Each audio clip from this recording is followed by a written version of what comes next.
अस्सलाम वालेकुम रहमतुल्लाहि व बरकातुहू। नाज़रीन, आप देख रहे हैं Urdu TV Telangana news channel. मैं हूं आपके सामने मोहम्मद अब्दुल रफ़ीक नूरी, सीनियर जर्नलिस्ट।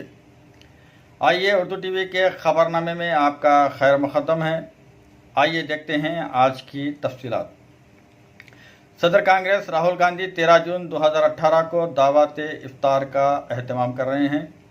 पार्टी के अक़लियती सेल के चीफ नदीम जावेद ने बताया कि दिल्ली के ताज पैलेस होटल में राहुल गांधी इफ्तार की दावत दे रहे हैं। पार्टी सदर बनने के बाद राहुल गांधी की ये पहली इफ्तार की दावत है। इससे क़ब्ल सोनिया गांधी ने आखिरी मरतबा पार्टी की जानिब से 2015 में दावत इफ्तार का अहतमाम किया था।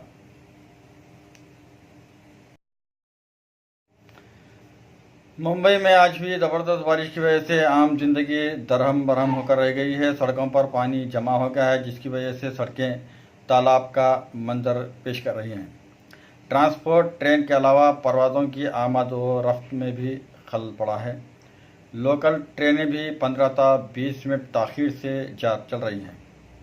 नशेबी इलाक़ों के मकानात में पानी दाखिल हो गया है। आवाम को ज़रूरी काम होने पर ही घरों से बाहर निकलने की हिदायत की गई है। महकमा मौसमियात के मुताबिक जनूब मगरबी मानसून कर्नाटक तक पहुंच गया है और ये तेज़ी के साथ कोंकण साहिल की तरफ बढ़ रहा है। इसके असर से मुंबई समेत महाराष्ट्र के 6 अजला में ज़बरदस्त बारिश की पेशकश की गई है। अस्सलाम वालेकुम। सब्सक्राइब कीजिए उर्दू टीवी को अपने मोबाइल पर देखने के लिए रेड कलर के बटन को प्रेस कीजिए और घंटी भी दबा दीजिए।